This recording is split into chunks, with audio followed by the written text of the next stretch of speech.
네, 안녕하세요. 저는 이번에 서울 전문상담에 합격한 라고 합니다. 합격 수기를 선생님들께서 받아보셨을 거라고 생각이 들어서 엄청 자세하게 다 말씀드리기보다는 간략하게 제가 어떻게 공부를 했고 어떤 마음가짐이었는지를 중심으로 설명해 드리려고 합니다. 순서는 이렇게 진행을 해보려고 하는데요. 여러 번 들으셨겠지만 합격 수기는 각자의 공부 스타일에 따라 다르기 때문에 선생님들의 스타일에 맞는 것을 취사 선택하셔서 활용하시면 좋을 것 같습니다. 그래서 제 합격 수기 역시도 정답은 아니고 저와 비슷한 스타일을 가지신 선생님들께서 도움을 얻으셨으면 해서 저의 공부 스타일을 간략히 말씀드리고 교육학, 전공, 면접의 순서로 천천히 진행해 보겠습니다. 저의 공부 스타일을 6가지로 정리를 해보았는데요. 첫 번째로 저는 교육학에서 배웠던 인지 양식으로 따지자면 장독립형 학습자에 해당하는 것 같습니다. 저는 구조화된 자료를 활용하기보다는 제가 스스로 구조화를 하고 목차를 만드는 것에 익숙한 사람이기 때문에 장독립형 학습자였고, 따라서 저는 스키마를 활용하기보다는 저 스스로 목차를 만들고 개요를 짜는 방식으로 공부를 했습니다. 또 두 번째로 저는 MBTI에서 파워 P이기 때문에 계획을 짜는 것에 매우 서투르고 스터디 플래너를 작성하지 않았다는 사실을 말씀드리고 싶습니다. 저도 항상 시도는 하지만 시간별로 나누어서 계획을 세우거나 공부 시간을 재는 것 자체에 스트레스를 많이 받기 때문에 저는 하루하루 해야 할 것들을 체크리스트 정도로 적고 어떤 때는 일주일 단위로 크게 잡아서 그러한 것들을 이루고 체크하는 것으로만 공부를 진행했습니다. 세 번째로 저는 약간의 소음이 있는 공간에서 공부를 하는 것을 좋아하기 때문에 독서실을 끊어서 하지는 않았고 집이나 도서관, 카페에서 공부를 주로 했습니다. 저는 카공을 엄청 좋아하는 편인데 작년 한 해 코로나로 인해서 밖에 나가는 시간이 줄어서 집에서 공부할 수 있는 환경을 조성하는 것도 매우 중요했다고 생각합니다. 네 번째로 저는 지금까지 공부를 해오면서 단권화를 해오는 공부를 해왔기 때문에 임용고시에서도 예외 없이 단권화를 해서 기본서를 회독하는 방식으로 공부를 진행했습니다.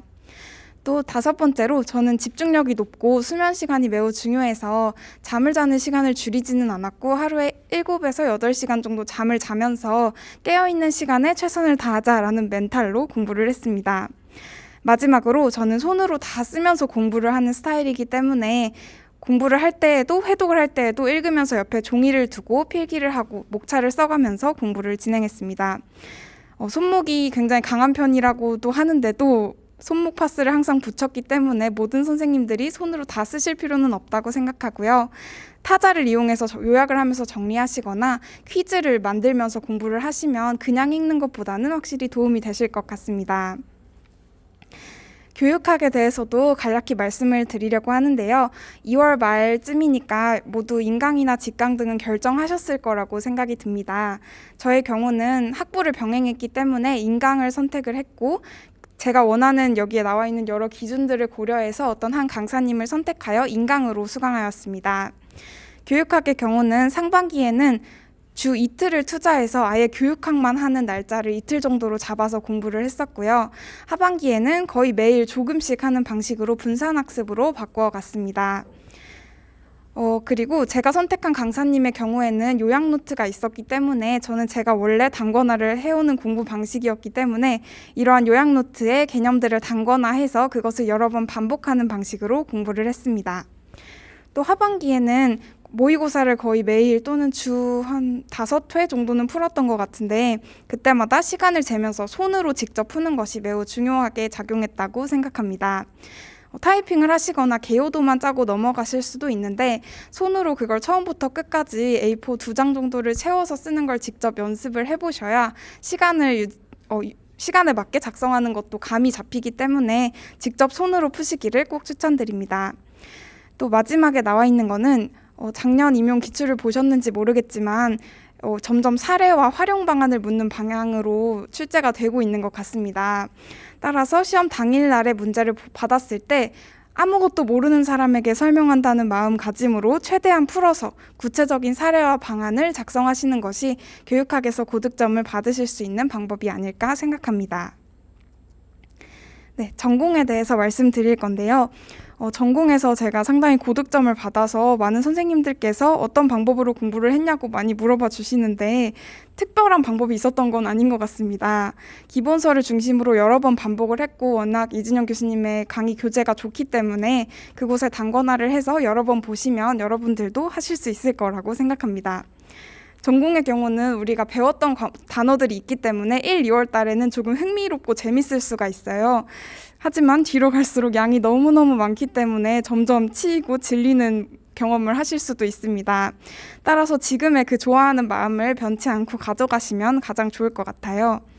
제가 이진영 교수님의 강의를 선택했던 기준은 저는 우선 전공은 직강을 듣고자 결심을 했기 때문에 직강에서 누릴 수 있는 가장 큰 메리트인 스터디가 잘 꾸려져 있다는 것이 가장 큰 장점이었다고 생각합니다. 저는 학부 병행이었기 때문에 직접적으로 관리반 스터디를 들어간 것은 6월 말에 있던 하프 모의고사를 치고 7월부터 관리반에 제대로 들어가서 공부를 시작했습니다. 관리반 스터디에서 했던 여러 가지 공부 방식들은 수기에 자세히 나와 있으니까 참고해 주시면 좋을 것 같습니다. 저의 경우는 직강을 기준으로 했을 때 토요일에 직강을 듣고 나서 일요일에 모든 자료들을 포함해서 필기를 통해서 기본서에 작성하는 것을 목표로 했습니다. 보충 프린트와 읽기 자료가 제공이 될 텐데 보충 프린트의 경우는 저는 오려 붙이지 않고 직접 손으로 여백에 작성하여 기본서에 필기를 해두었고요. 추가 자료의 경우는 나중에 상반기까지 다 모은 후에 상반기가 끝나고 문풀 때 기본서에 작성하는 방식으로 단권화를 진행했습니다. 그래서 일요일에는 기본서의 필기를 모두 마치고 월요일에서 수요일 정도 또는 화요일까지 2, 3일에 거쳐서 제가 기본서에 적은 것을 새롭게 노트나 아이패드 속지에 작성을 하면서 기본서 회독을 진행했고요. 시간이 많이 부족해서 저는 사실 3일 동안 한 번 정도 꼼꼼하게 정독을 하는 정도로만 복습을 할 수 있었던 것 같습니다. 그렇게 하고 나서 남아있는 목금에 교육학을 올인을 해서 교육학 데이로 공부를 하고 토요일 직강을 조금 더 일찍 와서 수업이 10시에 시작한다. 그럼 8시 반이나 9시쯤에 강의실에 도착해서 복습을 하고 형성평가를 푸는 방식으로 사이클이 진행됐습니다. 상반기 때는 이렇게 주 3, 4일은 전공하고 이틀은 교육학을 하는 방식으로 나누어서 했지만 하반기에는 매일매일 전공을 하셔야 하기 때문에 교육학과 나누어서 시간 조절하시는 게 중요할 것 같습니다. 또 제가 가장 강조하는 기본서 단권화와 회독은 기본이론, 종합이론 1, 종합이론 2, 문풀, 실무까지 11월까지 계속되는 과정입니다. 따라서 이론 강의할 때만 기본서 단권화가 있는 것이 아니고 문풀이나 실전 모의고사에 나와 있는 문제들의 사례 역시도 저는 기본서에 넣어두었다는 것을 꼭 강조해서 말씀드리고 싶습니다. 2021년 임용의 경우에도 사례에서 찾아 쓰는 문제도 많았고 내가 사례를 보고 이론을 생각해낼 수 있어야 하기 때문에 사례를 통해서 개념을 이해하는 것이 정말 중요했다고 생각합니다. 따라서 사례들 중에서 내가 이해가 안 됐던 이론들이 더 이해가 될 수도 있고 그 사례들을 이론에 해당 기본서에 적어두는 것이 나중에 회독을 할 때에도 훨씬 도움이 되기 때문에 문풀이나 실전 모의고사 할 때까지도 기본서 단권화는 계속된다는 것을 알아주셨으면 좋겠습니다. 마지막으로 시험 당일날 모르는 것이 있더라도 추론하여 작성하였다고 제가 적었는데요.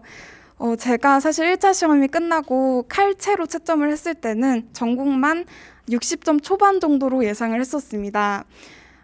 특히 교수님께서 말씀을 해주셨다시피 모든 강사님들이 다루어 주시지 않았던 거짓작이나 폐쇄체계와 같은 문제들은 알 수가 없었고 사실 틀릴 수밖에 없는 문제였는데 그러한 명칭은 저도 작성을 할 때 틀렸지만 명칭 뒤에 나오는 특징이나 뒤에 나오는 것들을 제가 추론을 해서 첫째, 둘째로 나누어서 작성을 했고 실제 제가 칼체했던 것보다 점수가 높게 나왔기 때문에 그런 부분에서 부분 점수를 받지 않았을까라고 개인적으로 생각하고 있기 때문에 여러분들도 시험 당일날 문제를 봤을 때 모르는 것이라 하더라도 당황하지 마시고 다 모른다라는 생각으로 아는 것을 최대한 동원해서 구조화해서 추론해서 뭐라도 작성하시면 부분 점수를 받아서 더 높은 점수로 나올 수 있지 않을까 생각합니다. 네, 그리고 1년의 흐름을 가볍게 적어봤는데요. 저의 경우도 사실은 임용이 11월 말에 있기 때문에 11월까지만 달리는 레이스라고 생각을 했었습니다. 하지만 1차가 끝나면 2차가 있고 그것의 비율은 1대1이기 때문에 2차까지도 생각을 하셔서 적어도 12월 달까지 12개월 또 면접까지 준비를 하시게 된다면 13개월간의 장기전이라는 것을 꼭 기억해 주셨으면 좋겠습니다.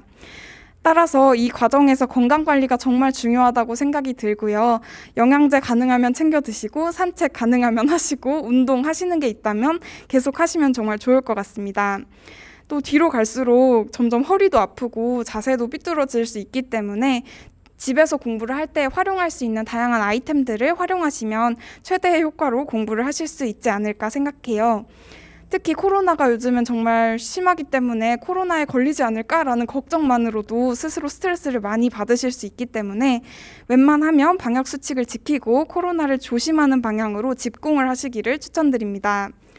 저도 원래는 밖에 나가서 카페에서 공부를 하는 걸 좋아했기 때문에 집에 공부를 할 수 있는 환경이 별로 마련이 되어 있지 않았어요. 그래서 저는 상반기에서부터 하나씩 사 모아서 집공 환경을 한 5월, 6월쯤에는 만들어졌던 것 같습니다. 그래서 제가 여기 두 번째 마시멜로우 실험이라고 적어놨는데 마시멜로우를 앞에 두고 아이에게 그걸 그냥 참으라고 하는 것이 아니라 마시멜로우를 뚜껑이 있는 컵에 담아두고 또 그걸 먹고 싶을 때 어떻게 참을 수 있는지 방법을 알려주면 아이들은 더 오랜 시간, 원래 타고난 만족지원 능력보다 더 오랜 시간 인내할 수 있다고 합니다. 저희들에게도 역시 적용을 하셔서 저희도 학습자이기 때문에 유혹을 최대한 하지 않고 공부를 하고 싶은 마음이 들 수 있도록 환경을 만드시길 추천드립니다. 제가 사용했던 아이템들은 일단 책상을 저는 넓은 걸 새로 구매를 했고요. 머리에 그늘이 져가지고 눈이 나빠질까 봐 스탠드도 새로 샀고 목이 너무 아파서 2단 독서대도 구매를 했습니다. 또 캠스터디나 스터디 위드미 영상을 틀어놓고 공부를 하는 걸 좋아해서 노트북이나 태블릿 PC, 핸드폰 거치대 등을 이용해서 다양한 캠스터디도 진행을 했습니다. 네, 그리고 면접은 사실 지금 얘기를 해드려도 엄청 잘 이해가 되시진 않겠지만 면접에 대해서도 막연한 공포심이 있으실 수 있기 때문에 간략하게 면접에 대해서도 얘기를 해드리려고 준비를 해봤어요.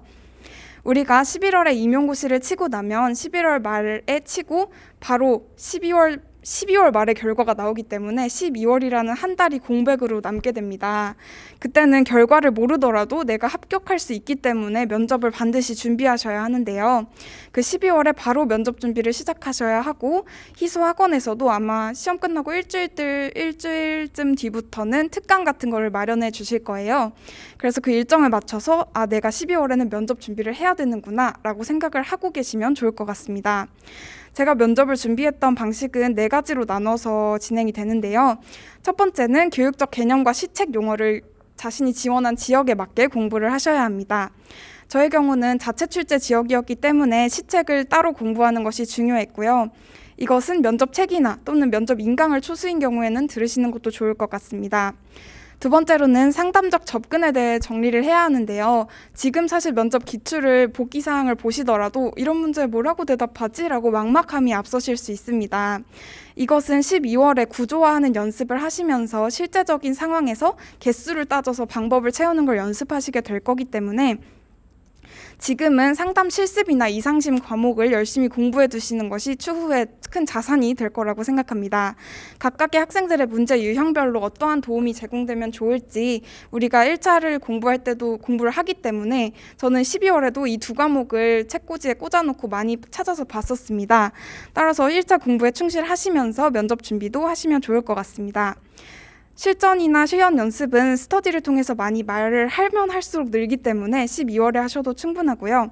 나만의 교직관을 생각하기 위해서는 틈이 나신다면 좋은 책이나 영화를 틈틈이 보신다면 나한테 마음에 와닿는 대사 같은 거를 적어두시면 나중에 교직관을 세우는데 도움이 될 거라고 생각합니다. 제가 준비했던 면접 노트들을 사진으로 가져와 봤는데요. 잘 보이실지는 모르겠지만 교직관 노트, 전문 상담 노트, 심층 면접 실전 연습, 개념 공부 이런 식으로 4개로 나누어서 면접 준비를 했었습니다. 네, 그래서 내가 만들고 싶은 동아리라든지 인성교육 방안 이런 것들에 대해서도 구체적으로 아이디어 노트를 작성해 가면서 준비를 했습니다. 면접에 대해서 불안을 덜어드리기 위해 한 4가지로 얘기를 적어봤는데요. 일단은 스터디를 또 어떻게 구하냐, 좋은 사람 어디서 찾냐 이런 불안이 있으실 수 있는데 스터디는 다음에 유명한 교사 카페에서 구하실 수도 있고 희소 학원에서 구하실 수도 있고 내가 듣는 교육학 강사님께서 때에 따라 마련해 주시기도 하니까 너무 걱정하지 않으셔도 될 것 같습니다. 또 2022년 임용까지는 따로 추가되진 않고 아마 2021년 임용과 같은 방식으로 면접이 진행될 것 같은데 충분히 12월부터 빡세게 돌리셔도 하실 수 있기 때문에 지금부터 앞선 걱정은 하지 않으셔도 될 것 같아요. 다만 12월에 내가 준비를 한다는 거를 지금 꼭 기억해 주시고 그때 여러 인맥들을 활용하셔서 희소에서 연결해 주시는 특강이나 시연들을 참여해 주시면 좋을 것 같습니다. 또 전문 상담교사 분들께서 요즘은 블로그나 유튜브, 인스타그램을 많이 운영하시기 때문에 이를 찾아서 틈틈이 보시는 것도 좋을 것 같아요. 네, 이건 제가 간략하게 멘탈에 관해서 적어봤는데요. 휴식은 얼마나 해야 되냐 이런 질문을 많이 받았어요. 근데 제 생각에는 역시 공부에도 정답이 없듯이 휴식 시간에도 정답이 없습니다. 어떤 분들은 오프데이를 정해서 일주일에 하루를 아예 놓으시기도 하시고 그러시는데 저의 경우는 따로 그렇게 오프데이를 잡지는 않았고 내가 언제 놀고 싶을지 모르기 때문에 제가 놀고 싶다는 마음이 들면 놀았습니다. 그리고 놀면서 불안하면 공부를 했고요. 놀고 있어서 불안할 때는 사실 공부를 안 하고 있어서 불안한 거기 때문에 공부를 하면 불안감은 줄어들기 때문에 내 마음에 달린 거라고 생각합니다. 공부 시간에 집착하시기보다는 나의 컨디션과 마음에 따라서 관리를 해주시면 좋을 것 같아요. 그리고 이 세 번째는 제가 교육학 강사님께도 들었던 말인데 우리가 당장 내일이 기말고사고 중간고사라고 생각을 하면 어떻게든 그 범위를 다 보고 잠에 들잖아요. 그러니까 우리가 최소한 일주일 안에 세웠던 계획은 바로 다음 날이 시험이라는 마음가짐으로 모두 이룬다라는 그 급박한 마음을 가지시면 밀리지 않고 계획을 이루실 수 있지 않을까라고 생각합니다. 또 상반기부터는 이해 중심이다. 상반기는 하반기부터 외워라 라는 말을 들으실 수도 있는데 상반기에 당연히 이해 중심인 건 맞지만 어느 정도 키워드나 개념들은 외우고 가져간다 라는 마음을 갖고 공부를 꼼꼼히 해주시면 도움이 될 것 같습니다. 또 이해가 안 되는 거는 개론서를 찾아보시는 거 정말 추천드리고요. 교수님께 여쭤봐도 괜찮고 또 모르는 것이 사실 1, 2월에는 다 이해가 될 수가 없어요. 1, 2월에 그 기본 이론만 듣고 다 이해가 될 수 없기 때문에 단권화 역시도 1년 동안 진행된다고 말씀드렸잖아요. 그래서 Q 표시를 해두시고 아니면 라벨지를 붙여두시고 문풀이나 실전 모의고사에서 문제를 풀면서 이해가 될 수도 있기 때문에 그렇게 차근차근 이해를 쌓아가시면 좋을 것 같습니다.